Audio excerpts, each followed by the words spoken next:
아마 한국당 계산은 아마 이랬을 것 같아. 뭐냐면은 민주당이 어쨌든 패스트트랙은 태웠으니까 이 사람들이 사법개혁하는 쪽으로 맡을 거다. 그러면 자기들한테 자연스럽게 정개특위위원장이 올 것으로 아마 생각을 했었고요. 아마 그런 기류가 강했던 걸로 좀 아는데, 근데 자기들 계산하고 달리 민주당이 정개특위위원장을 하겠다고 덜컥 잡아버리니까 이제 궁색해진 거죠. 그러니까 소위 일소위를 맡겠다는 건데, 일소위에서는 그 선거제 개편을 다루는 데거든요. 그래서 이인영 원내대표가 했던 말이 이것도 갖고 이것도 갖겠다는 거냐, 육심산업다, 이런 표현을 했었는데, 지금 뭐 한일 무역 갈등 굉장히 큰 상황인데요. 관련해서 어떻게 보면 지난주에 청와대 여야 대표 회동에서는 가장 큰 현안이 됐던 것 같습니다. 그런데 어제 황교안 대표가 그 회동에 대해서 이야기를 했습니다. 뒤늦게 이 청와대가 제대로 준비하지 않은 청와대 회동을 했다. 결국 말뿐이었다, 이런 얘기를 했는데, 글쎄요, 이 대목에서 왜 이야기를 했는지 모르겠습니다. 한국당 내에서 혹시 뭐 황교안 대표에게 충분히 그런 자리에서 많은 걸 얻어내지 못한 데 대한 어떤 내부 비판이 있었을까요? 왜 이런 발언을 했다고 보십니까? 뭐 페이스북을 통해서 이제 인식하고 계시겠습니다만은, 김문수 전 의원께서 뭐 궁지에 몰린 문재인 대통령 뭐 판을 좀 깔아주지 않았냐, 이런 비판의 글을 좀 올렸던 거죠. 근데 그게 아마 지금 황교안 대표에 대해서 문제의식을 가지고 있는 분들이 아마 공유하는 생각이 아닌가 싶은데요. 아마 그래서 그 페북을 올린 게 19일이거든요. 18일 날 회동 끝나고 나서 김문수 의원이 올렸고, 또 황교안 대표가 말뿐인 청와대 회동이었다고 또 본인이 또 올린 것이 20일이거든요. 그래서 아마 그런 당내에서 부정적인 기류를 좀 의식을 하고 아마 해명성에 좀 글을 올린 걸로 보여지고요. 그게 크게 뭐 여기서 뭐 어떤 쟁점을 좁혀가기는 쉽지 않았습니다만은, 어쨌든 5당 대표가 1년 4개월 만에 대통령하고 회동을 했다는 것 자체가 우리 국민들한테 보여주는 메시지가 있었거든요. 뭔가 우리도 뭐 단합된 힘이라든지, 또 거꾸로 일본에 대해서도 우리가 또 가만히 있지 않겠다는 결의를 보여줬다는 점에서, 저는 이제 그런 회동 자체는 어떤 성과를 떠나서도 일단 그 자체로 좀 의미가 있었고요. 예. 어쨌든 이번 주부터 이제 아마 그 비상기구를 어떻게 설치해서 어떻게 운영할 건지 이제 본격적인 논의를 할 텐데, 이제 언론에서는 이제 약간의 이견이 있다고 그러는데, 저는 이견이라고 생각되지 않고요. 좀 더 잘 만들어가기 위해서 서로 이견이 아니라 의견을 내놓는 정도로 저는 이해가 좀 되더라고요. 예를 들어서 거의 민관정이 어우러졌으면 하는 게 좋겠고, 거기에 뭐 정경련도 포함시켜서 일본의 그 게이단nen하고 같이 자기들끼리도 이렇게 소통할 수 있도록 기회를 좀 주자라든지, 또 바른미래당 같은 경우는 이게 실질적인 기구가 되려면은 입법적이라든지 제도적으로 좀 보완을 좀 해야 되지 않느냐, 그래서 이런 TF 성격을 가자, 이런 건데, 서로 좋은 안을 좀 내놓는 과정으로 저는 좀 이해를 좀 하고 있습니다. 범국가적 비상협력기구 설치에 있어서 이견이 있는 게 아니냐라는 시각에 있어서 아직은 의견 조율을 하고 있는 것이다라고 이야기를 해주셨습니다. 예, 정 의원님. 네. 그동안 뭐 갈등을 계속해오던 우리 정치로 딱 보면 이렇게 이제 비상협력기구 구성 합의 자체가 큰 성과라고 봐야죠. 근데 각 정당을 대표하는 지도자들께서 각 진영마다 강경하게 대응하자고 하시는 분들이 있고, 상대 진영을 또 공격하자고 하시는 분들이 있는데, 그런 문제에 대해서 그 많은 신경을 쓰기보다는 오히려 국익 전체, 우리 국민 전체의 입장에서 제가 보기에 이제 대화를 풀어나가면 될 것 같고요. 아마 이번 주부터 이제 사무총장들이 모여가지고 어떻게 할 것인가가 논의할 텐데, 우선 이제 각 정당에서 주로 정책을 담당하는 정책위 의장, 그리고 각 정당의 대책기구, 거기에 이제 바른미래당에서 제안한 게 시민단체와 그리고 우리 이제 경제단체들을 포괄시켜서 보다도 우리가 동원할 수 있는 모든 선을 동원해서 진행을 하자라고 얘기하는 것은 아주 좋은 의견인 것 같고, 그래서 저는 이제 뭐 그 갈등이 있을 수 있습니다만 빠른 시간 내에 협력기구를 구성하고 오히려 그 내에서 조정해 나가면서, 일단 지금 이제 이번 주가 이제 큰 고비, 24일이 이제 큰 고비이기 때문에 정말 우리가 좀 뭔가 총력적으로 대응하는 이런 모습들을 갖추는 게 중요한 시점이라고 생각합니다. 앞서서 이제 그 한국당 내에서 황교안 대표의 회동에 대한 비판적 시각을 말씀을 해 주셨거든요. 실제로 좀 한국당 내 분위기 어떤지 좀 들리는 게 있습니까? 그동안 가장 우려했던 것은 결국은 이제 이 문제를 외교적으로 해결을 해야 되는데, 마치 지금 청와대하고 민주당 진영에서 친일과 이 매국이라는 얘기를 가지고 뭔가 편가르기 하려는 거 아니냐. 그런 문제들에 대해서 정확한 지적이 필요하고 우리는 일관되게 외교적으로 풀어야 된다. 이런 문제들을 좀 명확히 하지 못한 거 아니냐라는 것들이 있을 수 있죠. 근데 아까도 제가 말씀드렸던 것처럼 이렇게 어려운 시기가 되면 지도자들이 극단에서 제기하는 문제 제기에 크게 개념하면 안 되는 상황이거든요. 예. 그래서 내부적으로 뭐 그런 얘기가 바람직하지는 않지만 있을 수 있는 거예요. 그래서 그거보다는 전체 판을 놓고 봤을 때 좀 지도자들이 현명하고 냉철한 결단을 하고 그 정치 세력을 대표해서 활동하고 이런 게 필요한 시점이라고 봐야죠. 예. 그때 당시 회동 때 나왔던 내용 중에 하나가 한일 군사정보보호협정 아니겠습니까? 그 뒤에 뭐 모든 옵션을 검토하겠다고 청와대 고위 관계자가 이야기를 했습니다만은 이걸 두고 또 이제 민주당과 한국당이 이야기를 합니다. 파기 언급된 거 아니다, 결정된 거 아니다, 파기 절대 안 된다, 뭐 이런 내용의 주장인데 양측의 주장은 어떻게 보세요? 저는 야당에서 이 문제를 제기하는 것은 전술적으로 있을 수가 있어요. 왜냐하면 굉장히 이게 이제 그 지소미아라는 것이 이제 한국과 일본의 문제를 넘어서 가지고 전체적으로 미국이 중국을 봉쇄하는 데 있어서 북핵 문제뿐만 아니라 예. 소위 이제 이 인도 태평양 전략을 가져가는 데 있어서 굉장히 하나의 축이 되는 지점이기 때문에 이것 자체를 우리가 폐기한다 이렇게 나갈 수는 사실 없는 거거든요. 그런데 그러함에도 불구하고 우리 국민의 정서가 그리고 야당에서는 이런 문제도 검토해 봐야 된다고 하는 강경한 모습을 보여주는 데는 협상에 있어서 조금의 지렛대가 되는데 그거를 정부가 실제로 검토하는 모습으로 가는 거는 사실은 좀 많이 나가는 모습이거든요. 그래서 이 문제는 좀 전술적 차원에서 바라봐야 되는 것이고 전체 미국과 우리 그 한국 그리고 이 아까도 제가 말씀드렸던 것처럼 소위 인도 태평양 전략 이 전체를 놓고 봤을 때 예. 뭔가 좀 냉철한 평가를 해야 되는 것이 아니냐 이런 생각입니다. 예, 어떻게 보십니까, 임 부대변인께서는? 저도 뭐 같은 시각인데요. 아마 18일 날 그 청와대 회동 때 그 심상정 정의당 대표께서 그 제안을 하면서 아마 이제 그때부터 좀 맞습니다. 논의가 됐었는데 예. 우리 정부도 그 전까지는 뭐 그런 거 검토하지 않고 있다고 강경하게 이제 부인을 하다가 그날 이후로 정용 뭐 안보실장께서 뭐 그걸 포함해서 뭐 모든 옵션을 고려하고 있다는 건데 아마 그 외교적인 수사, 즉 일본에 대한 메시지 차원에서 좀 던진 걸로 좀 보여지고요. 예. 말씀하셨듯이 지소미아가 굉장히 가는 의미가 크기 때문에 미국 같은 경우 10년 동안 공들여서 이걸 만들었거든요. 그래서 우리가 먼저 이걸 폐기한다든지 이런 건 좀 자칫하면 오히려 역풍을 맞을 수 있기 때문에 예. 좀 신중하게 좀 그건 접근을 해야 될 것 같습니다. 이낙연 국무총리가 이제 해외 순방을 마치고 오늘 아침에 귀국을 했는데 바로 출근을 했습니다. 한일 관련 미역 부재 관련해서 보고를 받았다고 합니다. 그때 해외 순방을 왜 가느냐 또 이렇게 야권에서 한 적도 있지 않습니까?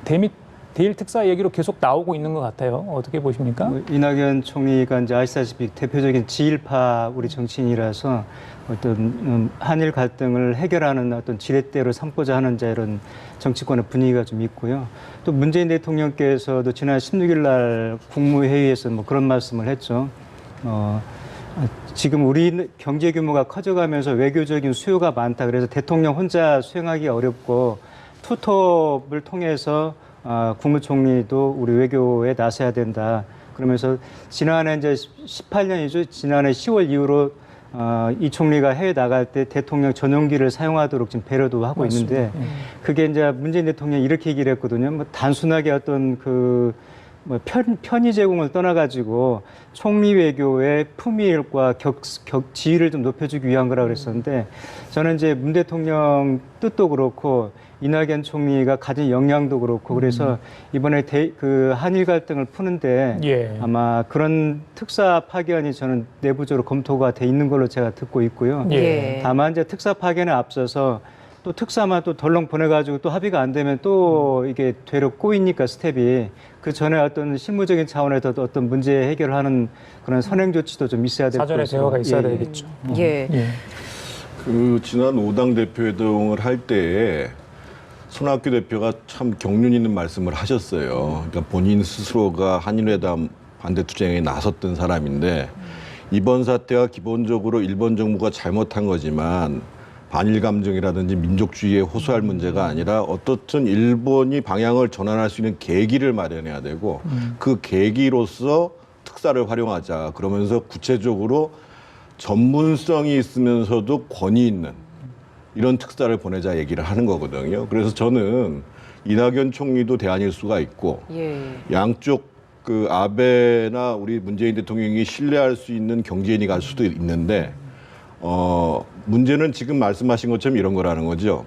우리가 가서 우리가 요것만 가지고 협상을 한다는 것이 아니라 예를 들면 플랜 A가 있고 플랜 B가 있고 해서 그래서 상당히 접점을 좁힌 상태에서 그렇죠. 그런 다음에 정상회담을 추진하든지 또는 뭐 미국의 개입을 요청한다든지. 근데 왜 특사 얘기가 왜 중요하냐면요. 과거에 예를 들면 국교 정상화 할 때도 김병기 씨가 가가지고 특사 그 회담을 한 다음에 불과 18일 만에 사실은 그 정상회담이 이루어졌습니다. 그래서 지금은 계속 안 좋은 일로서 양쪽이 확대되는 형태가 아니라 전환할 수 있는 계기를 만들어야 되거든요. 저는 그런 의미에서 보면 우리 내부에서 빠른 시간 내에 한 두세 가지 안을 마련해가지고 예. 특사가 가는 것이 정말 절실한 시점이라고 보여집니다. 예, 알겠습니다. 아까 전에 뭐 한국당 꼴대 자주 옮긴다 하셨는데 글쎄 이것도 뭐 새로운 꼴대입니까? 이 정개특위 이제 위원장 민주당 쪽에서 네. 하기로 했고요. 홍영표 의원이 이제 맡기로 하지 않았습니까? 정개특위도에 소위가 있나 봐요. 그 중에 그렇죠. 1소위가 있는데 네. 여기를 이제 한국당이 하겠다는 것 같은데 이것도 양쪽이 약속을 했는데 한쪽에서는 그런 약속을 한 적이 없다고 한쪽은 했다고 하니 이 1소위 그렇게 중요한 자리인가 보죠? 아마 한국당 계산은 아마 이랬을 것 같아요. 뭐냐면은 민주당이 어쨌든 패스트트랙은 태웠으니까 이 사람들이 사법개혁하는 쪽으로 맡을 거다. 그러면 자기들한테 자연스럽게 정개특위 위원장이 올 것으로 아마 생각을 했었고요. 아마 그런 기류가 강했던 걸로 좀 아는데, 근데 자기들 계산하고 달리 민주당이 정개특위 위원장을 하겠다고 덜컥 잡아버리니까 이제 궁색해진 거죠. 그러니까 소위 1소위를 맡겠다는 건데 1소위에서는 그 선거제 개편을 다루는 데거든요. 그래서 이인영 원내대표가 했던 말이 이것도 갖고 이것도 갖겠다는 거냐, 육심산업다 이런 표현을 했었는데 저는 한국당이 합의 정신으로 돌아가야 된다는 게 어쨌든 합의할 때 국회를 그때 다시 열면서 합의했던 게 뭐냐면은 두 개의 특위를 활동 기한을 연장을 하고 하나는 첫째는 두 번째는 제1당이 먼저 우선권을 가지고 둘 중에 하나를 선택을 하면 나머지를 본인들이 그 특위위원장을 맡기로 했었거든요. 그런 합의 정신에 충실해서 해야 되는 거지. 이제는 본인들 계산하고 좀 안 맞으니까 끝까지 또 그 자리를 또 노려서 좀 해보겠다는 계산인데 그 소위를 자리를 맞지 않도록 들어가가지고 특위가 열렸으니까 본인들이 생각하는 선거제 개편에 대한 의견을 충분히 내시고 거기서 어떤 합의를 이끌어내는 게 바람직스럽지 또 자리를 가지고 싸우는 모습은 굉장히 볼썽사납다 아는가 예. 싶습니다. 정 의원님 어떻습니까? 우리 정치가 참 그 상상력도 부족하고 이 타협을 잘 못하는데요. 지금 사실은 소위에서 다수결로 방망이를 두들기는 건 사실상 어렵습니다. 이 정개특위에서요. 그리고 이미 지금 뭐 이따 얘기가 나오겠습니다만 민주평화당이 지금 분당 상태로 가고 있는 상황이고 거기에 중심에 서 있는 유성엽 원내대표는 지금 연동형 투표제 못 받겠다고 얘기를 했어요. 바른미래당은 말할 것도 없고요. 그러면 어차피 지금 이 문제와 관련해서는 양당의 이 5당의 지도부들이 그러면 그나마 비례성과 연동성을 최대한 발휘시킬 수 있는 차안이 뭔가라는 것을 지금 당장부터 고민하지 않는 이상은 예정대로 못 가게 돼 있는 거예요. 그런데 그거에 대한 안전장치를 만들어 놓겠다고 지금 현재 패스트트랙 올라가 있는 거에 대한 안전장치를 마련해 놨다고 가지고 지금 싸우고 있는 거거든요. 그러니까 좀 저는 정치를 좀 정치답게 했으면 좋겠어요. 맨날 앉아가지고 똑같은 거 따지고 앉아 있으면서 일은 안 하고 이런 정치를 가지고는 정치가 발전할 수가 없습니다. 기본적으로. 방금 말씀하셨으니까 마저 여쭤볼게요. 그 분당 얘기요. 민주평화당, 뭐 바른미래당은 뭐 예전부터 내용이 있었기 때문에 뭐 이건 이전부터 뭐 다른 집안 싸움끼리 되어가지 않습니까? 최근에 민주평화당도 이제 분당 수순을 밟고 있고 제3지대 모임 이름까지 뭐 만들어졌으니까요. 그렇다 보니까 하반기 뭐 중국계 전후로 해가지고 이 야권에서 뭔가 움직임이 있을 거다 이런 예측이 좀 강하게 나오고 있습니다. 어떻게 예상하십니까? 결국은 그게 이제 그나마 제3지대의 규모가 커질 수 있는 모임이냐 아니면은 이전에 국민의당 쪽에 있는 호남계 의원들과 다시 합치는 모양새냐 요 두 가지인데요. 예. 만약에 이제 그 현재 바른미래당에 있는 소위 유승민계라고 하시는 분들, 그리고 안철수계라고 하는 분들이 자유한국당하고 연대할 생각이 없다. 이런 것을 분명히 하게 되면 예. 지금 이제 그 바른미래당에 있는 아주 일부, 예를 들면 지금 대표를 맡고 있는 정동영 대표 일부를 제외한 나머지 분들이 크게 이제 그나마 이제 삼지대를 형성하면서 뭐 시민사회 진영에서도 참여하는 이런 모양새가 될 것이고 예. 그렇지 못한다고 하면은 아마 이제 그 지금 민주평화당에서 분당을 주도하시는 분들하고 현재 호남계, 그러니까 바른미래당의 호남계 의원들하고 합칠 가능성이 있는데 쉽게 그림이 매듭지지는 않을 것 같습니다. 왜냐하면 지금 이제 실질적으로 자유한국당도 지금 어느 방향으로 할지 진로를 못하고 있는 상황이거든요. 그래서 한편에 있어서는 공화당 신경을 막 써야 되고 이런 상황이기 때문에 제가 봤을 때는 거의 정기국회가 끝날 무렵에 가서 내년 총선을 앞두고 구도가 정리되지 않겠는가 이런 판단을 좀 합니다. 예. 자, 임 부대변인 어떻게 또 예상을 좀 해주셔야죠. 뭐 전남, 광주, 전북에서 호남권에서 민평당이 어쨌든 그 지역주의를 좀 등에 업고 지금 국민당에서 탈당해가지고 당을 만들었음에도 불구하고 지지율이 좀 3%대를 벗어나지 못하잖아요. 그래서 아마 본인들이 한계를 느끼고 이대로 가면은 내년 선거에서 당선되기 어렵다는 게 뭐 자명한 일이니까 생존을 위해서 지금 몸부림 치는 거고요. 다만 지금 그 민주평화당 내에서도 지금 자꾸 분열이 나는 게 뭐 정동영 대표하고 유성엽 의원은 제가 두 분 잘 아는데 둘이 고등학교 선후배 사이를 아주 막역했던 분들이거든요. 예. 근데 이렇게 서로 의견을 노선을 달리할 만큼 당내 상황이 좀 간단치 않다는 거고요.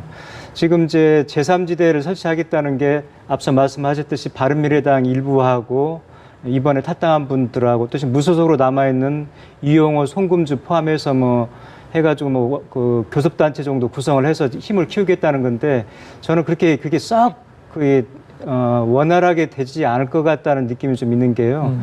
말씀하셨듯이 바른미래당도 그렇고 한국당도 그렇고 지금 이분들조차도 스탠스가 지금 확실히 이렇게 좀 정해지지 않은 상태라서 예. 유동성이 굉장히 많은 거죠. 예. 그래서 특히 바른미래당이 분당을 하면서까지 당을 깨고 이 나온 분들하고 합할 공사는 없어 보이거든요. 예. 그래서 하더라도 저는 계획대로 되기가 쉽지 않을 것 같다는 좀 느낌을 좀 받고 있습니다. 예. 그래요. 알겠습니다.